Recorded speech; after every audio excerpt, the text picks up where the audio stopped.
Sejahtera Malaysia, berita yang menggemparkan buat seluruh rakyat Malaysia. Isu yang tular baru-baru ini di mana Akta Anti Lompat Parti yang diluluskan di Parlimen menjadi sia-sia. Selepas wakil rakyat yang berpaling tada tidak hilang kerusi, kata Ketua Pemuda UMNO, Dr. Muhammad Akmal Saleh. Dan selamat menjahanamkan negara, wahai katak-katak politik, kata Pemuda UMNO. Mengulas keputusan Speaker Dewan Rakyat Johari Abdul yang tidak mengosongkan kerusi bekas ahli Parlimen Bersatu yang menyokong kerajaan, secara sinis dia mengucapkan selamat menjahanamkan negara kepada katak-katak politik. Sebelum ini, Presiden Bersatu Muhyiddin Yassin mengesahkan juga bahawa Speaker Dewan Rakyat Johari Abdul membuat keputusan itu pada Selasa lalu. Johari juga telah memutuskan tidak berlaku kekosongan kerusi yang disandang Syed Abu Husin Hafiz Syed Abdul Fasal, Bukit Gantang, Zari Kecik, Jeli, Muhammad Azizi Abu Naim, Gua Musa, Iskandar Zulkarnian Abdul Khalid, Kuala Kangsar, dan Dr. Zulkafli Hanapi, Tanjung Karang. Menerusi surat pemberitahuan, Johari memaklumkan tiada kekosongan kerusi berdasarkan perkara 49A Perlembagaan Persekutuan yang dibuat untuk memastikan kestabilan politik. Dan baru-baru ini juga ahli Parlimen Perikatan Nasional PN bertindak keluar Dewan Rakyat sebagai tanda membantah keputusan tersebut. Dan protes itu diketahui Setiausaha Agung Bersatu Hamzah Zainuddin yang memberi ucapan panjang mengkritik keputusan Johari yang disifatkannya sebagai salah dan menjahanamkan Perlembagaan Persekutuan. Menurutnya Hamzah, selaku Setiausaha Agung, dia ada kuasa untuk menentukan sama ada keanggotaan mana-mana ahli parti tercut atau tidak. Katanya Johari sepatutnya mengikut langkah yang diambil Speaker DUN Kelantan Muhammad Amar Abdullah yang mengisytiharkan kerusi DUN Ngeri kosong selepas penyandangnya Muhammad Azizi Abu Naim tidak lagi menjadi ahli Bersatu. Keputusan Johari turut dikritik ahli Parlimen Pasir Gudang daripada PKR. Hasam Karim menyatakan Speaker memutuskan berdasarkan kepentingan politik kepartian yang gagal menghormati asas kedaulatan undang-undang dan keluhuran perlembagaan. Semalam, Speaker Dewan Undangan Negeri DUN Selangor, Lau Weng San turut mengumumkan tidak ada berlaku kekosongan luar jangka bagi kerusi Selat Klang yang disandang Abdul Rashid Asari yang mengisytiharkan sokongan terhadap kepimpinan Menteri Besar Selangor Amiruddin Syahri. Pindahan perkara 49A Perlembagaan Persekutuan dikenali Akta Anti Lompat Parti berkuat kuasa pada Oktober 2022. Baru-baru ini juga Setiausaha Agung DAP Anthony Lok percaya peraturan anti lompat parti tidak terjejas susulan keputusan Speaker baru-baru ini terhadap 6 bekas ahli Parlimen Bersatu. Lok juga telah menjelaskan ini kerana tidak seperti Bersatu, parti itu telah menggumbal peruntukan itu sebelum pilihan raya umum.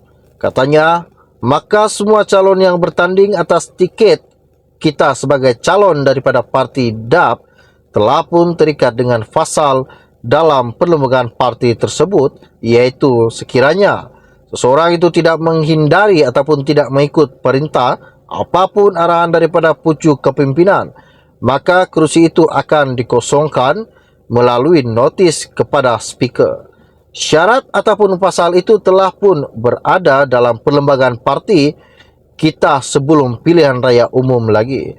Dalam kes Bersatu, apa yang saya difahamkan oleh pandangan-pandangan daripada beberapa peguam dan juga termasuk daripada Biro Guaman kita dalam kes Bersatu, mereka adalah sedikit berlainan disebabkan pindahan perlembagaan itu berlaku selepas pilihan raya umum.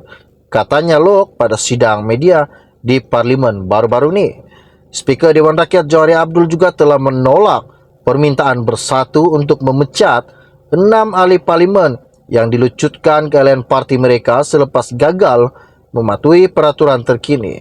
Peraturan itu sama seperti yang dilaksanakan oleh DAP, Amanah dan UMNO yang menghukum ahli parlimen yang berpaling tada dengan melecutkan keahlian mereka. Dalam surat Johari yang dilihat oleh Malaysia kini, Speaker berhujah peraturan bersatu bertentangan dengan Perlembagaan Persekutuan dan peraturan parlimen yang menjamin kebebasan ahli parlimen untuk bersuara, berdebat dan mengundi. Sementara itu juga, percanggahan dalam perlembagaan membolehkan 6 bekas ahli parlimen bersatu terus mengekalkan kerusi masing-masing di Dewan Rakyat, kata seorang peguam terkenal.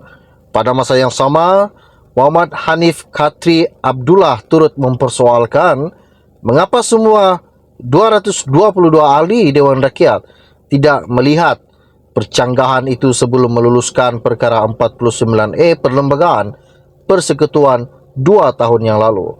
Peguam itu menegaskan juga kewaspadaan di pihak ahli parlimen terbabit sepatutnya boleh memastikan pindaan perlembagaan berkenaan dapat menangani isu 6 ahli parlimen bersatu yang memberikan sokongan kepada Perdana Menteri Anwar Ibrahim.